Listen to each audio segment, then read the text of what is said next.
Hello, I'm Gregory from Wild Birds Unlimited in beautiful Yorktown, Virginia. You're going to see some footage on this video of one of my customers feeding Baltimore Orioles at her feeder. And she bought this feeder, and I sell this one. On one side she put mealworms, and the other side she has grape jelly. After you see the footage of the Baltimore Oriole eating the mealworms, I'll talk a little bit about mealworms. It's a lot of fun. So enjoy watching the Baltimore Orioles. So, Sandra, now you've been feeding the Baltimore Orioles. How long have you been feeding them? This is the third year. The third year, all right. And I only saw, if I'm right, 2 out there. And there might have been 3. You said there's more to that. There is 3 out. There was 3 out there. 3 out there. Mm-hmm. And there's 3 out there this morning? Yes. I know I have 4 because I've seen 4 in the yard, but I usually see 3 at a time. All right. I think I lost track of the one at the very end there. All of a sudden everything got real quiet. And I thought it was a starling, so I shooed them off.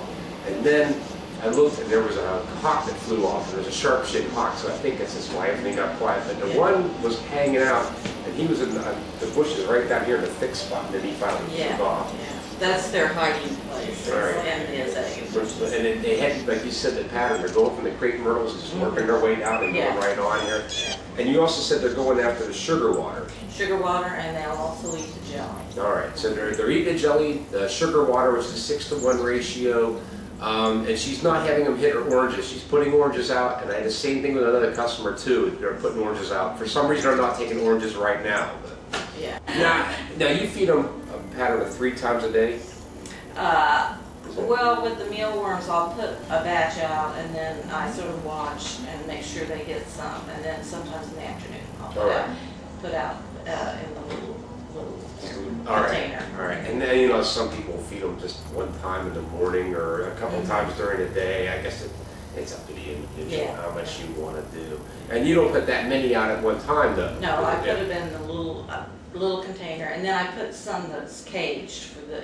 I was too close to that one, so they never came down to that feeder, which was actually good because there was no way I was going to be able to turn the camera on it. So it actually worked out good right there. So. All right, well, thank you so much. Oh, you're welcome. Oh, I appreciate it. Now I'm going to drink coffee. As you can see here, here's mealworms, and I have them out here. They just came out of the refrigerator, so they're kind of cool yet they're not that lively. Once they warm up to room temperature, they'll get real lively. Here's a whole pound of mealworms. That's our largest size. This is a cup of mealworms, half cup. And if you just want to try mealworms out, come into the store, and we'll give you a little sample of mealworms to try out at home. You only need to put a few mealworms out at a time. If you put that many out and a bluebird sees them, a bluebird will come right down and eat them all up. Carolina wrens, if you're lucky enough to get a Baltimore Oriole, that would be great. Catbirds too. Now, some birds that like mealworms that you may not want at your feeder might be the starlings and grackles. I've got feeders that will allow the bluebird to go in there, Carolina wren, I even have a catbird going through there, but starlings and grackles cannot get in. And you have a little cup here that's Velcro down. You can put those mealworms in that cup. This is one of my favorite feeders. And you can hang that right off of your pole system.